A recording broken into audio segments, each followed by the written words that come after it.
Kim Jong thought his biggest headache was his boring robot-filled job and his boss's weird requests. But things go off the rails when he gets locked in a warehouse during what feels like the freaking apocalypse.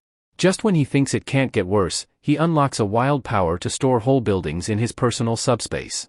Now, he's dodging a giant orc, trying to make sense of his new powers, and wondering how his life got this messed up. Want to know what happens next? Me too, let's head straight to the story. Kim Jong vents to his robot coworker about Kim Sol forcing him into boxing, describing the training as a living hell. Sol later admits he only made Jong box because there were no junior division partners. Jong asks if this isn't ridiculous, but the robot, Pax, doesn't understand, apologizes, and walks away. Surrounded by robots in the Pax fulfillment center, Jong wonders why there are so few human workers, feeling out of place. After his military discharge, Jong's parents moved away 2 months earlier, leaving him alone in a small studio apartment. Financially stable with savings and government support, he began job hunting without urgency, fantasizing about a cafe job. However, his dreams were crushed when he wasn't even qualified for part-time cafe work. After a month of failure, he shared his frustration with his sisters, who teased him. His oldest sister mocked his inability to find work, while his second sister suggested he join her gym. They also mentioned that AI-driven delivery companies were popular among their peers. Curious, Jong took their advice and found himself at the Pax fulfillment center, surrounded by robots doing all the work. At work, manager Shin asks Jong to check the warehouse for missing tuna cans. Jong finds them but realizes they were misplaced. Just as he retrieves a box, the warehouse door shuts, locking him inside. Annoyed, he tries calling for help, but no one answers. He considers calling 119 but decides against it, not wanting to escalate the situation. Instead, he sends a picture to his sisters, explaining he's locked in the warehouse. His second sister jokes about him working in an escape room, then suddenly mentions that a building near her house has collapsed. At that moment, Jong's phone rings. Jong answers a call from his second sister, but there's no response. Annoyed, he accuses her of prank calling, but then the ground shakes, alarms blare, and an announcement urges evacuation. Trapped in the warehouse, he bangs on the door, trying to call 119, but there's no signal. Panic sets in as he hears something approach, and a force dents the door.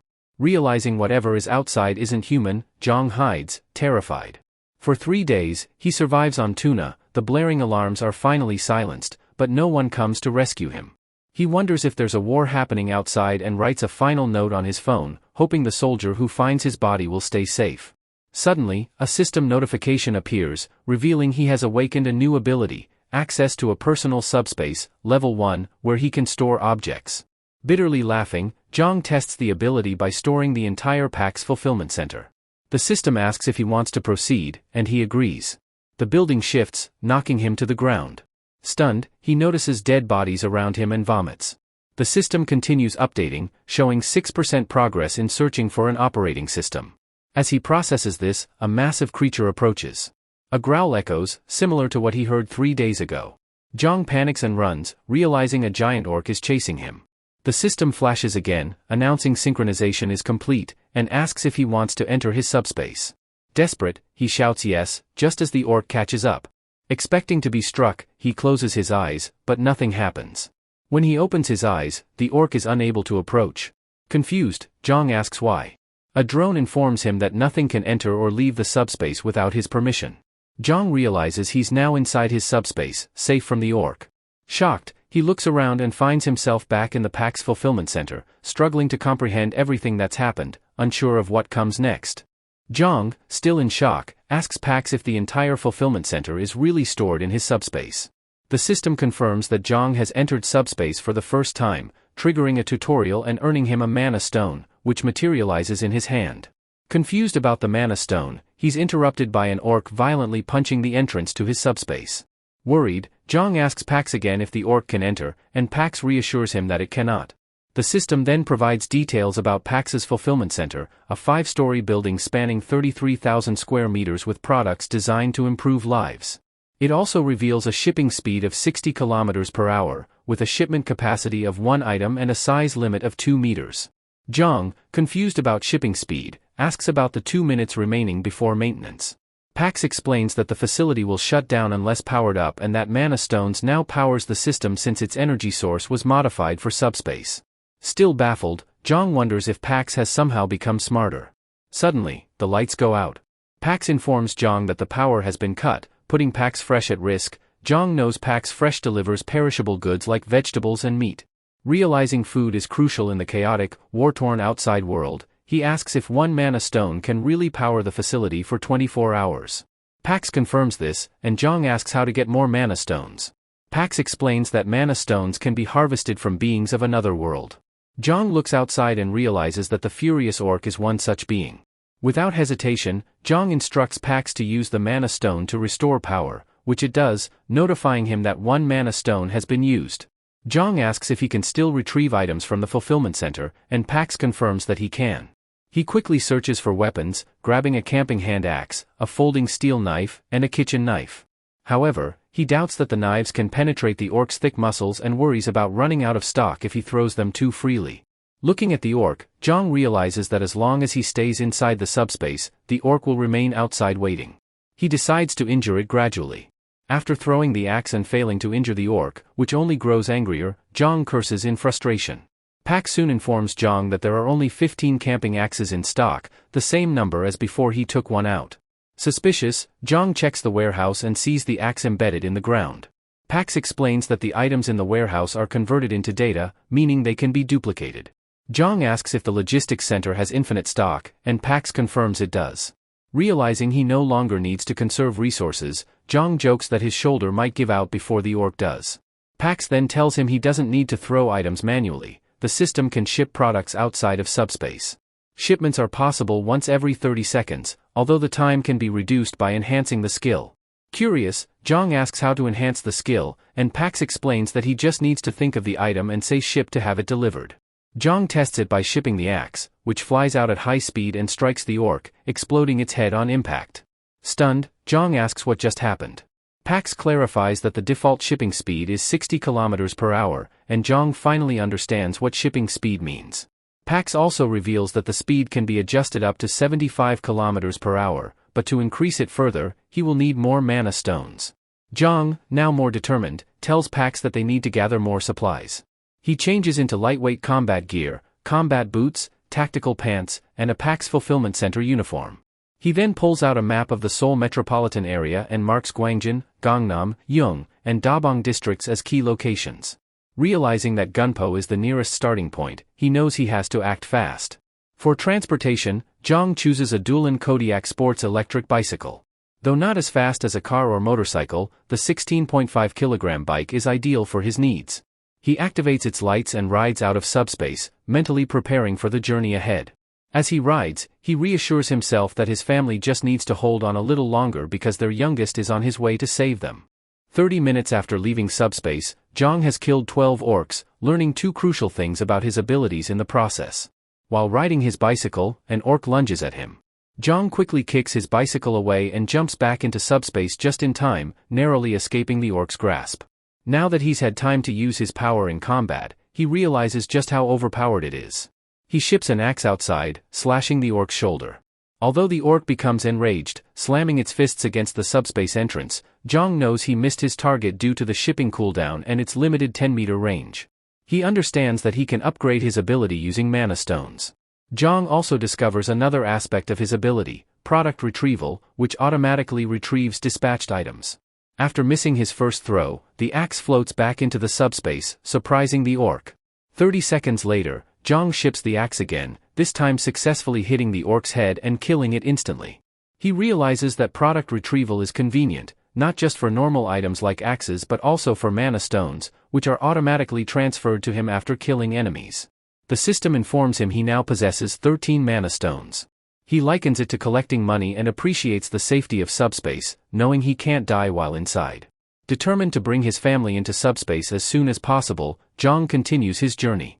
However, a powerful screech from above reminds him of the second thing he's learned: there are more dangerous creatures beyond orcs. He sees a flying monster, larger than an orc, with wings. As he watches, the creature, a wyvern, swoops down and strikes a man named Mr. Choi, sending him crashing to the ground. Another man rushes to Mr. Choi's aid but is stopped as the wyvern prepares to devour its victim. However, the wyvern seems to ignore everyone else, focusing solely on the smaller, weaker Mr. Choi. The situation looks dire until the sound of a bicycle bell and a bright light catches their attention. Jong arrives just in time, killing the wyvern with a single axe throw, stunning the two men. As the fog clears, the man who tried to help Mr. Choi stares in disbelief, wondering if Jong is a soldier. Jong, covering the light from his bicycle, asks if they are all right. Both men thank him profusely, assuming he's a soldier. Jong corrects them, saying he's not a soldier but an employee of Pax's fulfillment center. Mr. Choi, surprised by his appearance and skills, asks if Jong has awakened any abilities. Jong confirms he has, though it's not something as mundane as a soldier's skill. The other man reveals that he, too, has awakened an ability, though it's a minor one, a driver's ability that he hasn't had many chances to use due to the situation. Mr. Choi, envious, admits he hasn't awakened any abilities himself. Jong asks about any survivors in the area, and Mr. Choi explains that there are around 10 to 15 people left in Block C's underground terminal, though most of the others were killed by monsters. Mr. Choi adds that they had been searching for a road accessible by vehicles when the monsters attacked. Mr. Choi offers Jong a safe place to stay with them on the 4th basement floor, which has never been attacked by monsters. He also offers some snacks, but Jong isn't interested in food or sleep, he's more focused on gathering information, especially about vehicles. He accepts their offer, thanking them for their help. As they head to the basement, Jong's ability automatically retrieves the mana stone from the wyvern's body. He realizes the men still don't know about his powers, and while he trusts them for now, he knows he can escape into subspace if the situation becomes dangerous. Upon reaching the basement, Jong is startled by the sight of a blood-covered man who has just killed an orc by himself. He immediately senses something dangerous about this man, raising his guard. Mr. Choi rushes to the bloodied man and asks if everyone is all right. The man replies that they are fine, explaining that an orc must have wandered in by accident. Luckily, the orc hadn't seen them, so they were able to take it down easily, and no one was injured. However, the man admits that the area can't be considered safe anymore. He stares at the orc's corpse, horrified, thinking how he got told that the monsters wouldn't attack this place. The man then turns to Mr. Choi and asks who the newcomer is. Mr. Choi explains that Jong was the one who saved them from the wyvern and that he used to work at the Pax's fulfillment center. He adds that Jong is incredibly strong, having killed the wyvern by throwing an axe, which shattered along with the wyvern's head. Everyone is amazed by the story, wondering what kind of ability Jong possesses. A woman approaches Jong, excitedly thanking him and asking how she can repay him. She even inquires if he has a girlfriend, but Yongsu, one of the survivors, pushes her away, laughing as he explains their close-knit relationship. Jin Mok introduces himself and thanks Jong again, offering him food and shelter. As Jong settles in, Yongsu nervously reveals that the logistics center they relied on for supplies has vanished. Shock ripples through the group, but Jin Mok remains calm, urging them to dig through the blocked tunnel to the west, their only viable escape route. Jong learns that while vehicles are available, the roads are blocked, and wyverns have taken over the western tunnel. Realizing he could clear the way with his ability, Jong volunteers for a scouting mission, intending to secretly hunt the wyverns and collect mana stones to enhance his powers. He reviews his system and sees that with 5 mana stones, he can reduce his ability's cooldown. With 10 mana stones, he has options to upgrade further, including precise delivery, simultaneous delivery, and automatic delivery. Deciding to keep his true strength hidden for now, Jong plans to clear the tunnel himself. However, Yongsu insists on accompanying him, saying it's too dangerous to go alone. Despite Jong's protests, Yongsu's nervous driving adds to his anxiety, especially as they awkwardly navigate their electric bike. Suddenly, Yongsu spots a wyvern, and Jong quickly kills it with a well-placed throw. As they approach the tunnel, they are stopped by a group of wyverns slowly advancing on them. Yongsu panics, thinking they are doomed, as Jong curses under his breath, realizing he can no longer hide his power. Jong uses his remaining mana stones to reduce his ability's cooldown, and as the wyverns close in, he summons a weapon, instantly killing the nearest wyvern. Yongsu, covering his head in terror, is shocked when he looks up and sees Jong standing with drones floating behind him. After defeating a monster, Jong retrieves mana stones from its corpse and tells Yongsu to stay close for safety. Yongsu agrees, though he's still confused about the situation, particularly the logistics center behind them. Suddenly, more monsters appear, and Jong swiftly takes one down with his axe. However, as more monsters approach, Yongsu panics and stumbles into Jong's subspace. One of the monsters crashes into the subspace barrier, while Yongsu falls out, watching in awe as Jong kills the monster effortlessly. Yongsu can hardly believe what he's seeing, whether it's the logistics center or Jong's flying axes, both seem unreal to him. For Jong, however, these monsters are nothing more than pests. Yongsu reflects on how everyone in the basement had planned to use a delivery vehicle to safely transport food, but even if they made it through the tunnel, monsters would still pose a threat. For Jong, the vehicle is merely a way to get around. His abilities make the monsters and the journey seem trivial. Yongsu feels a hint of jealousy, thinking how quickly he could have reached his family if he had Jong's powers. He wonders how far Jong plans to travel, especially since he needs a vehicle. Just then, they notice the monsters starting to flee, which surprises Jong.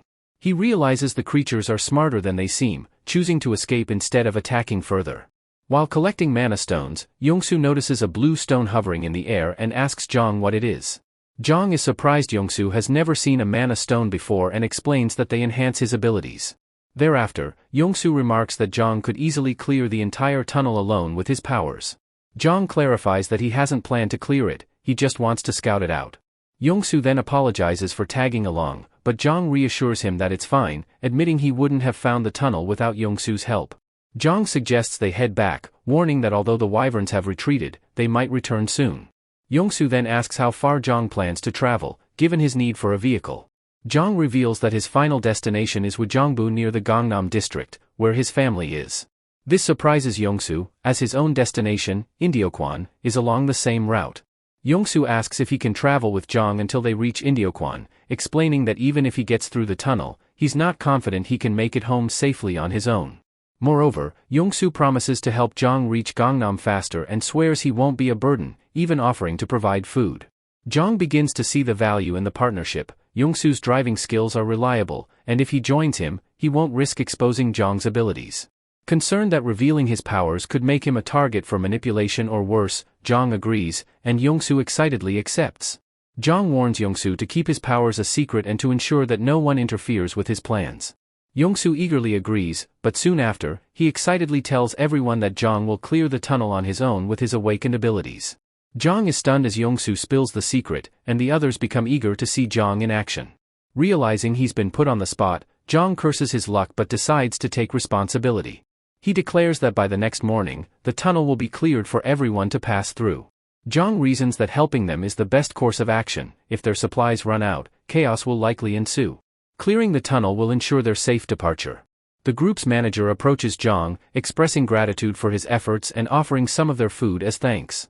Jong is surprised by the generosity, as he didn't expect repayment. The manager explains that the group feels indebted to Jong for risking his life to scout the tunnel and now clearing it for them.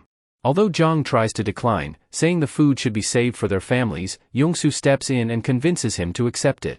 This reminder of his own family waiting for him hits Jong hard, and he agrees, not wanting to disappoint anyone. The next morning, as the group reaches the tunnel entrance, Jong instructs them to stay back. Determined to clear the tunnel, he begins pedaling his bike inside, ready to face whatever awaits him.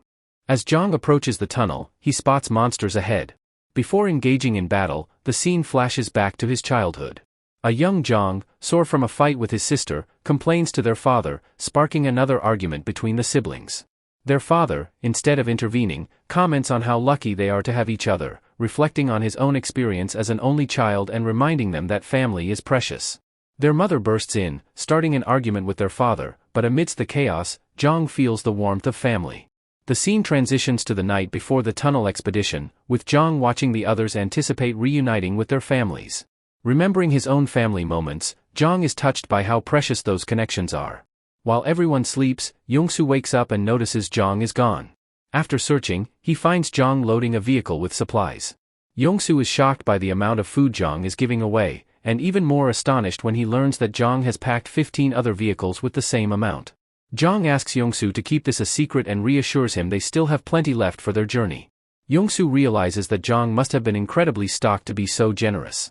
Back in the tunnel, Jong demolishes the monsters effortlessly, thinking about how much easier it would be if he could transport people in his subspace. However, his current level only allows for objects, not people. To reach subspace level 2, he would need to collect 100 mana stones, but with only about 40 monsters left, it's not enough to level up.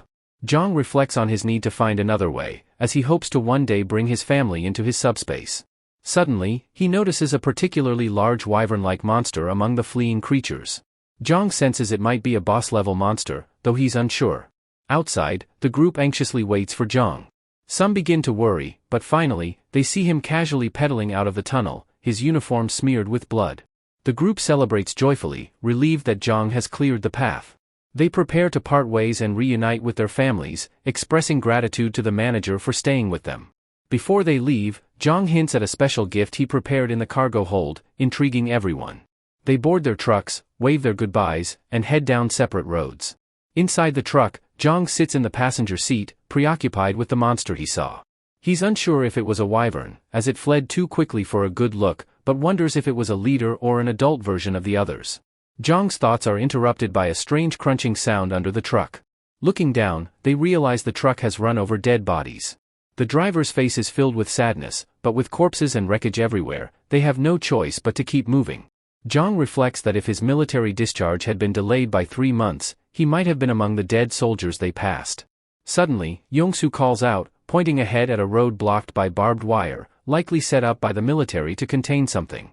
Yongsu mentions an alternate bridge they could cross, but before turning the truck around, Jong spots something unusual at the end of the blocked bridge, a new type of monster. It's clear the military was trying to contain it. While Yongsu panics, Jong sees an opportunity to level up his subspace.